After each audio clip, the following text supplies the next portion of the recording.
Hi student, मैं संतोष विश्वकर्मा और आज हम स्टार्ट करेंगे class 12 chemistry unit 8 D and F block element, जिसमें हम पार्ट 1 एंड 2 डिस्कस कर चुके हैं। वो पार्ट 3 हमको डिस्कस करना है और आज की टॉपिक होगी हमारी आयोनाइजेशन एंथैल्पी। इसके पहले मैंने ये टेबल ये एटॉमिक रेडियस के बारे में पढ़ लिए थे। अब हमारे पास है आयोनाइजेशन एंथैल्पी। आयोनाइजेशन एंथैल्पी को हम आई से डिनोट करते हैं। आई क्या होती है? Ionisation enthalpy. आप जानते हैं कि आयोनाइजेशन एंथैल्पी जो होती है ये inversely proportional to atomic radius होती है। यानी कि एटॉमिक रेडियस अगर इंक्रीज करती है तो आयोनाइजेशन एंथैल्पी क्या होती है? डिक्रीज करेगी। अगर ये डिक्रीज करेगा एटॉमिक रेडियस तो आयोनाइजेशन एंथैल्पी इंक्रीज करेगा। तो ये हमारी सीक्वेंस होती है। यहाँ पर भी वैसे ही है कि हमारे पास टोटल डी ब्लॉक में टोटल हमारे पास 4 सीरीज हैं। एक 3D है, एक 4D है, एक 5D है, एक 6D है। और 6D क्या होते हैं? इनकम्प्लीट होती हैं। अभी ये पूरी कंप्लीट नहीं है तो इसलिए हम इसको यहाँ पे नहीं पढ़ेंगे। अब हम बस यहाँ से 3D से 5D स्टार्ट कर रहे हैं। तो देखिएगा, ये आयोनाइजेशन एंथैल्पी बहुत ही इंपॉर्टेंट टॉपिक है, क्योंकि ये एक्सेप्शन एलिमेंट ये 3D में भी है, 4D में भी है और 5D में है। और इसी एक्सेप्शन एलिमेंट से आपके बोर्ड एग्जामिनेशन में क्वेश्चन पूछे गए हैं और आगे भी पूछे जाएंगे। तो देखिएगा, जो 3D है, 3D से हम 4D में आ रहे हैं। जब हम 3D से 4D में आते हैं, 3D से 4D सीरीज में आते हैं, तो हमको पता है रेडियस इंक्रीज करती है। रेडियस इंक्रीज करेगी तो हमको ये भी पता है कि ionization enthalpy inversely proportional to radius. तो रेडियस इंक्रीज करेगी तो आयोनाइजेशन एंथैल्पी क्या करेगी? डिक्रीज करेगी। आयोनाइजेशन एंथैल्पी डिक्रीज करेगी, यानी कि आयोनाइजेशन एंथैल्पी यहाँ पे डिक्रीज कर देगी। क्लियर? अब नीचे आते हैं 4D से 5D सीरीज में। 6D को हमको डिस्कस नहीं करना है। 4D से 5D सीरीज में आते हैं तो आपको पता है यहाँ पे कि यहाँ से हम 4D से 5D सीरीज में आते हैं तो एटॉमिक रेडियस रिमेन कांस्टेंट, यानी कि एटॉमिक रेडियस क्या होती है? लगभग सेम हो जाती है, क्योंकि यहाँ पे जेड इफेक्ट जितना होता है उतना ही यहाँ पे रिपल्सन भी होता है। इसलिए एटॉमिक रेडियस यहाँ पे कांस्टेंट हो जाती है। कांस्टेंट हो जाने की वजह से एक कांस्टेंट होने के एक और रीज़न है, क्योंकि जब 4D से 5D सीरीज में आते हैं तो एफ सबसेल भी भरना स्टार्ट हो जाता है। और एफ सबसेल पुअर स्क्रीनिंग का होता है, क्योंकि न्यूक्लियस से डिस्टेंस उसका ज़्यादा दूर होता है, जो न्यूक्लियस पे अट्रैक्शन वो नहीं कर पाता है। ठीक है, तो यहाँ पे हम कह सकते हैं कि 4D से 5D सीरीज में आते हैं तो जितना जेड इफेक्ट होता है उसी का इक्वल रिपल्सन फोर्स भी होता है। इसीलिए क्या होती है? आर कांस्टेंट हो जाता है। या एक और रीजन देना चाहते हैं तो due to poor screening of F orbital दे सकते हैं। तो क्या होता है, लेकिन नंबर ऑफ इलेक्ट्रॉन तो बढ़ रहे हैं। जब 3D से 4D में आएंगे तभी नंबर ऑफ इलेक्ट्रॉन बढ़ेंगे, और 4D से 5D में आएंगे तभी भी नंबर ऑफ इलेक्ट्रॉन बढ़ेंगे। जब नंबर ऑफ इलेक्ट्रॉन बढ़ते हैं तो न्यूक्लियस के अंदर प्रोटॉन भी बढ़ेंगे, और जब न्यूक्लियस के अंदर प्रोटॉन बढ़ेंगे तो न्यूक्लियस का जेट पावर या जेड इफेक्ट क्या होगा? बढ़ेगा। तो जेड इफेक्ट बढ़ेगा तो हम यहाँ पे एक और फार्मूला जनरेट कर सकते हैं कि ionization enthalpy inversely proportional to radius and directly proportional to Z effect. ठीक है, हम इसी कंडीशन को अप्लाई करेंगे। यहाँ पे ये होता है, एक्चुअल यही होता है। ये तो हम बस एस में पी ब्लॉक में हम पढ़े हैं, क्योंकि वहाँ पे जेड इफेक्ट को हमको पढ़ना नहीं होता है। जेड इफेक्ट तो हमारे डी से स्टार्ट होता है। ठीक है, उसे तो सब में होता है, लेकिन रियली में देखा जाए तो जेड इफेक्ट आपको 3D मतलब डी ऑर्बिटल से डी ब्लॉक से ही स्टार्ट करना होता है। इसलिए जेड इफेक्ट हम यहाँ पे डिस्कस कर रहे हैं। तो ionization enthalpy inversely proportional to radius and directly proportional to Z effect. यानी कि कह सकते हैं जब 3D से 4D में आ रहे हैं तो नंबर ऑफ इलेक्ट्रॉन बढ़ रहे हैं।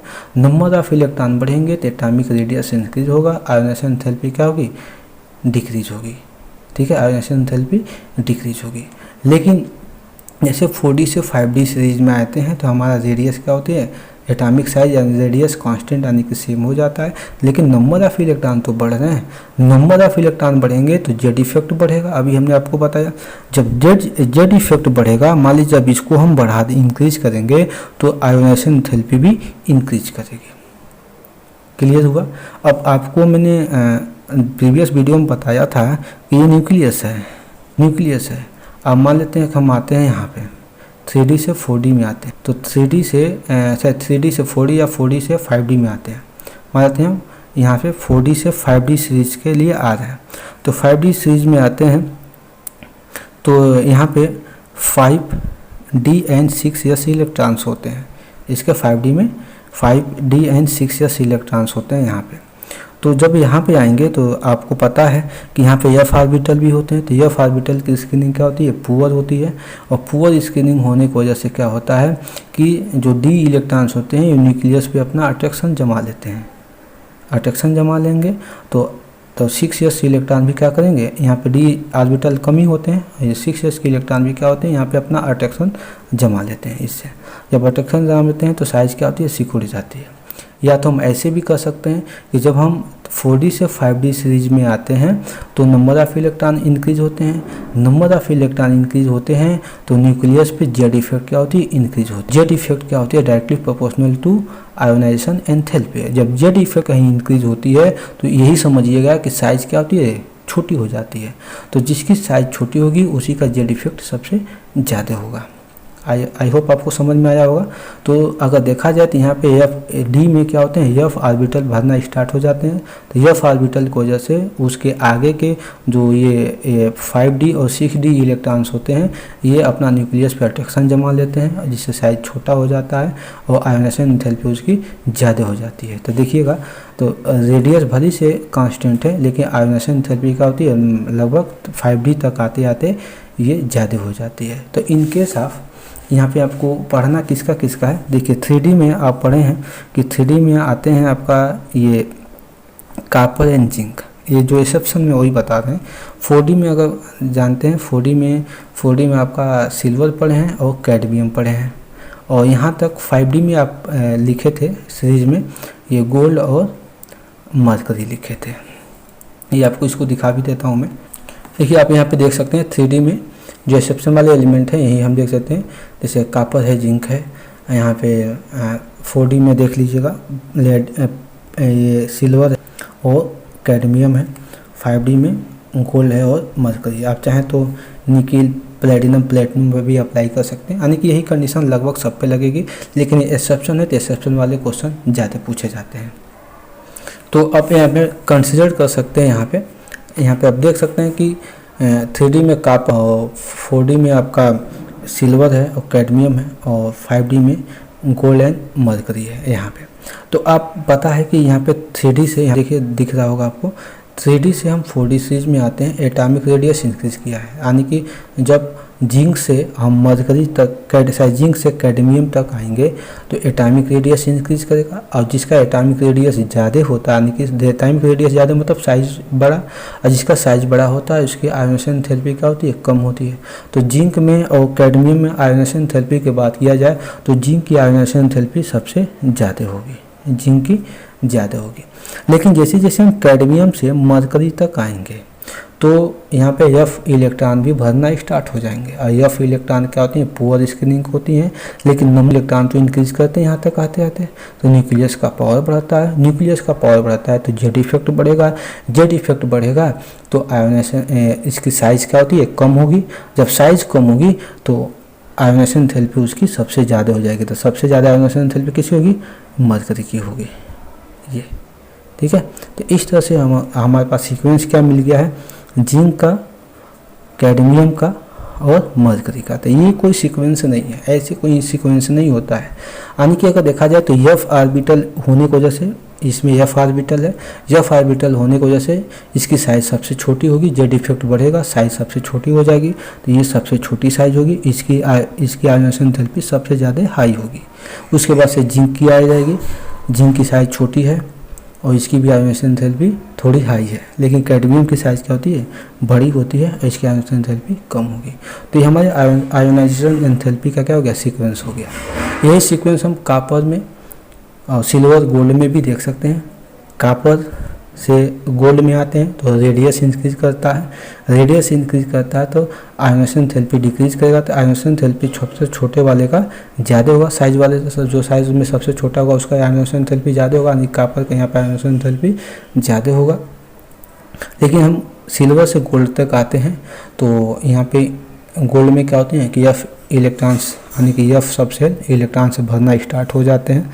जिसे एफ सब सेल भरना स्टार्ट हो जाते हैं तो एफ जानते हैं कि पुअर स्क्रीनिंग का होता है, न्यूक्लियस पे इसका अट्रैक्शन नहीं होता है एफ ऑर्बिटल्स का। तो एफ ऑर्बिटल का न्यूक्लियस पे अट्रैक्शन नहीं होता है तो नंबर ऑफ इलेक्ट्रॉन तो बढ़ ही रहे हैं, तो न्यूक्लियस में प्रोटॉन बढ़ेंगे। न्यूक्लियस में प्रोटॉन बढ़ेगा तो जेड इफेक्ट बढ़ेगा। जेड इफेक्ट बढ़ेगा तो क्या होगा कि गोल्ड की साइज़ क्या होगी, कम होगी। और गोल्ड की साइज़ कम होगी तो जिसकी साइज़ कम होती है, डिक्रीज करता है, उसी की आयोनाइजेशन एंथैल्पी इंक्रीज करती है। तो यानी कि इसका भी सीक्वेंस ऐसे ही हो जाएगा। तो यानी कि इसको कैसे कर सकते हैं, कॉपर और फिर सिल्वर से ज़्यादा गोल्ड, ये हो जाएगा। लेकिन ऐसे कोई सीक्वेंस तो होता नहीं है। तो यहाँ पे सबसे छोटा तो यही हो गया, क्योंकि यहाँ पे पुअर स्क्रीनिंग हो रही है एफ ऑर्बिटल की, और उसके बाद थोड़ा सा बड़ा कॉपर हो जाएगा और सबसे बड़ा सिल्वर हो जाएगा। यानी कि यही आपका सीक्वेंस होगा। जहाँ कि यहाँ पे देखिए आप ये पार्ट सी है, उसी में आपको ये पूरा बताया गया है। यहाँ तक ऊपर हम पढ़ लिए थे, यही है कि ionization enthalpy inversely proportional to radius and directly proportional to Z effect. देखिए 3D से 4D में आते हैं तो रेडियस इंक्रीज करता है, आयोनाइजेशन एंथैल्पी डिक्रीज करती है। 4D से 5D में आते हैं तो size is the same but Z effect for AU is मोर। आप AU के लिए ही नहीं, सारे एलिमेंट के लिए दे सकते हैं। तो Z effect for AU is more due to poor screening of F orbital. जैसे poor screening of F orbital होता है, जैसे poor screening of F orbital होता है तो क्या होती है, साइज डिक्रीज करने लग जाती है, क्योंकि जेड इफेक्ट बढ़ता है, वहाँ पे नंबर ऑफ इलेक्ट्रॉन बढ़ते हैं, जेड इफेक्ट बढ़ता है, साइज डिक्रीज होती है। तो ये सीक्वेंस अभी हमने सारे सीक्वेंस को यहाँ पे बताया है, वही सीक्वेंस हमने यहाँ पे दिया है। तो आई होप ये पूरी की पूरी आपको टॉपिक समझ में आ रही होगी। अगर डाउट हो तो डाउट आप क्लियर कर सकते हैं। देखिएगा यहाँ पे तो आयोनाइजेशन एंथैल्पी जो होती है यानी कि डी ब्लॉक एलिमेंट का, वो बहुत ज़्यादा हाई होती है in comparison to other group. Other group का मतलब एस ब्लॉक के लिए, एस ब्लॉक में दो ग्रुप होते हैं, group first and second. Other group first and second लिख सकते हैं, फर्स्ट एंड सेकेंड, जो कि एस ब्लॉक के हैं, क्योंकि ये एस ब्लॉक भी मेटल होते हैं और डी ब्लॉक भी मेटल्स हैं। तो क्या होते हैं कि डी ब्लॉक का आयोनाइजेशन एंथैल्पी बहुत ही ज़्यादा हाई होता है, और इसमें क्या होते हैं कि in comparison to group first and group second. Next हमारा टॉपिक होगा ऑक्सीडेशन नंबर। ऑक्सीडेशन नंबर में क्या होते हैं आप जानते हैं कि oxidation number outermost shell of electron पर डिपेंड करते हैं। अगर मान लेते हैं हम 3D सीरीज की बात करते हैं तो ये 4th पीरियड में आता है, यानी कि अगर हम यहाँ पे 3D पहले भरता है फिर 4S आता है, यानी कि कह सकते हैं उसे तो अफबाउ प्रिंसिपल के अकॉर्डिंग 4S पहले भरता है, 3D बाद में भरता है, यानी 4S फिर 3D। तो आप चाहें तो एनर्जी लेवल अरेंज कर सकते हैं, एनर्जी लेवल जो कम होगा उसको पहले फिर ज़्यादा वाले को बाद में लिख सकते हैं। तो 3D 4S इलेक्ट्रॉन ऐसे ही होते हैं। तो यहाँ पे देखेंगे, यहाँ पे 3D की बात करें तो यहाँ पे भी इलेक्ट्रॉन 1 2 क्या होते हैं, 1 2 शायद 3D में इलेक्ट्रॉन 1 2 यहाँ पर सही मैंने लिखा था, 3D में इलेक्ट्रॉन 1 to 10 होते हैं और 4S में इलेक्ट्रॉन 0 to 2 होते हैं, आपको पता है। तो यहाँ पे क्या होगा कि मान लेते हैं कि यहाँ पे देख लेते हैं, मान लेते हैं कि 3D इलेक्ट्रॉन्स हैं, ये 4S इलेक्ट्रॉन्स हैं। तो ये D ऑर्बिटल है और D ऑर्बिटल में देखिएगा, D ऑर्बिटल में क्या होते हैं कि 5D में 5 ऑर्बिटल बनते हैं टोटल यहाँ पे 5 ऑर्बिटल बनते हैं, 1 2 3 4 5 ऑर्बिटल बनते हैं। और 5 ऑर्बिटल का आप नेमिंग भी जान गए होंगे। तो क्या होता है कि जब ऑक्सीडेशन नंबर हम निकालते हैं तो पहले जो हाई एनर्जी वाला इलेक्ट्रॉन्स होते हैं, ऑर्बिटल होते हैं, वहीं से इलेक्ट्रॉन निकलना स्टार्ट करते हैं। जब यहाँ से सारे इलेक्ट्रॉन्स निकल जाते हैं तो 3D के इलेक्ट्रॉन निकलना स्टार्ट होते हैं, और जितनी निकालेंगे आउटर सेल उतना ही उसकी ऑक्सीडेशन नंबर होगी। तो कह सकते हैं कि D ऑर्बिटल होने की वजह से, D ऑर्बिटल में 5, D सबसेल में 5 ऑर्बिटल्स होते हैं, 5 ऑर्बिटल्स होने की वजह से ये जो ट्रांजिशन एलिमेंट होते हैं यानी कि डी ब्लॉक के एलिमेंट होते हैं, ये वेरिएबल ऑक्सीडेशन स्टेट शो करते हैं। इसलिए शो करते हैं कि 3D और 4S के बीच की एनर्जी गैप क्या होती है, बहुत ही कम होती है। जब एनर्जी गैप इनके बीच की कम होगी तो ये 3D और 4S ये दोनों इलेक्ट्रॉन क्या होंगे, बॉन्ड मेकिंग में पार्टिसिपेट करेंगे। और जब बॉन्ड मेकिंग में पार्टिसिपेट करेंगे तो डी के पास ज़्यादा ऑर्बिटल्स होते हैं, ऑर्बिटल्स ज़्यादा होने की वजह से ये वेरिएबल ऑक्सीडेशन स्टेट शो करता है। तो यहाँ पे मैंने लिख भी दिया है D block element show variable oxidation state because less energy in between 4s and n-1d electron, यानी कि 3d इलेक्ट्रॉन है। एनर्जी लेवल 4 है, सबसे हाई है, तो यानी कि n की वैल्यू 4 रखेंगे तो यानी कि 3d इलेक्ट्रॉन्स हो जाएगा। तो 3d इलेक्ट्रॉन्स और 4s इलेक्ट्रॉन की एनर्जी लेवल क्या होती है, बहुत ही कम होती है। और कम होने की वजह से और यहाँ पे d ऑर्बिटल ज़्यादा होने की वजह से यहाँ पे ये वेरिएबल ऑक्सीडेशन स्टेट शो करता है। अब बात करते हैं इनके ऑक्सीडेशन स्टेट की, तो देख लेते हैं। ये ऑक्सीडेशन स्टेट हमने पहले से ही राइट कर दिया था कि वीडियो ज़्यादा लॉन्ग ना हो, तो देख लेते हैं। स्कैंडियम के आउटर शेल इलेक्ट्रॉन लिखें 3d1 4s2 होते हैं।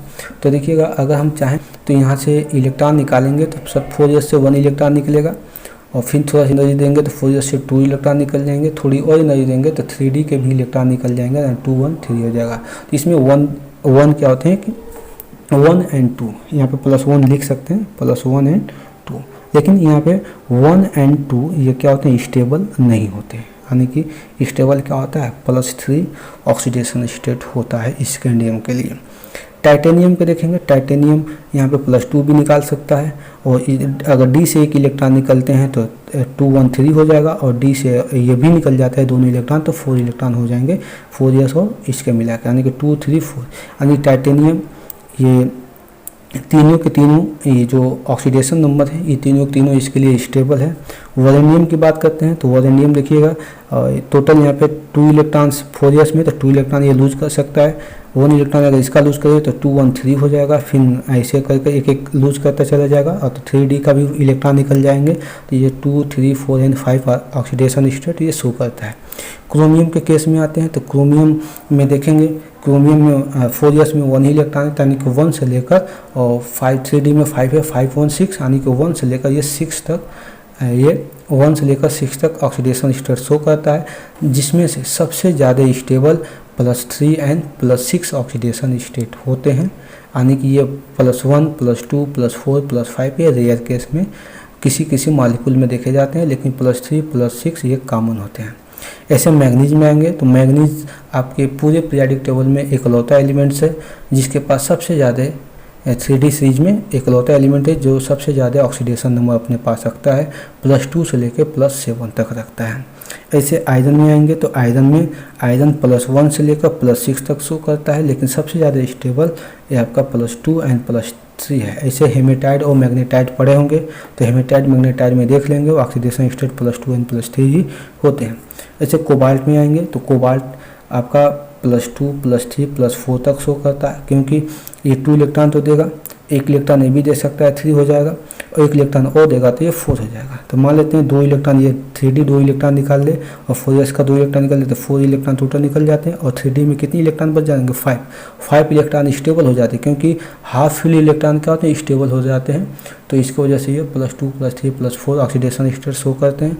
इन द केस ऑफ इसमें आएंगे निकिल में +2 भी शो करता है, और यहाँ से 2 इलेक्ट्रॉन और हम निकाल सकते हैं तो ये +4 इलेक्ट्रॉन भी शो करता है। वैसे तो ये चाहे तो +5 भी शो करता है, लेकिन 5 स्टेबल नहीं होते हैं, इसलिए हमने 5 को नहीं लिखा है।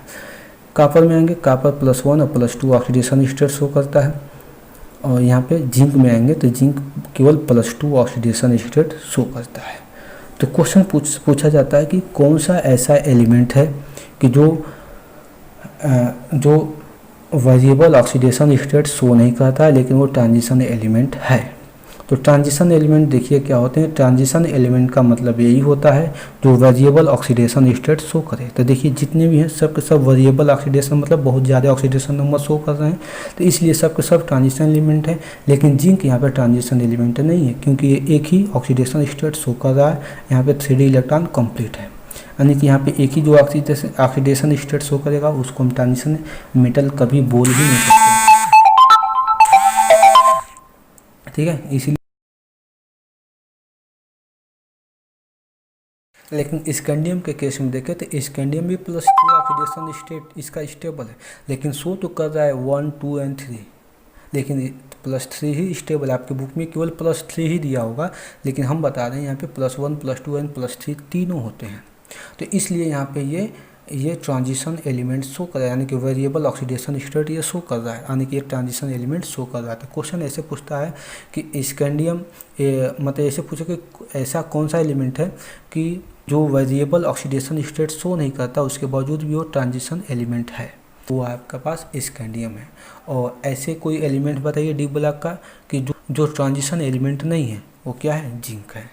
जिंक आपका ट्रांजिशन एलिमेंट नहीं है क्योंकि ये वेरिएबल ऑक्सीडेशन स्टेट नहीं शो करता। इसलिए लिख सकते हैं जिंक के साथ केवल जिंक ही नहीं, जिंक है, ठीक है, कैडमियम है और मरकरी है, यानी कि जिंक के नीचे ये तीनों हैं, दोनों।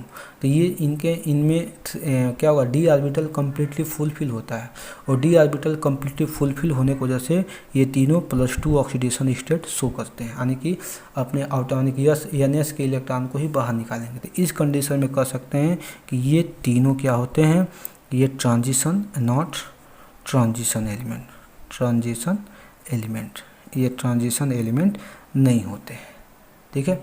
एक बात और कि ये तो ट्रांजिशन एलिमेंट नहीं होते हैं, लेकिन अगर हम बात करें कि अभी हम सीक्वेंस लिए थे उसका कापर का, सिल्वर का और गोल्ड का, इसे एक के ऊपर एक थे, इसे सीक्वेंस था।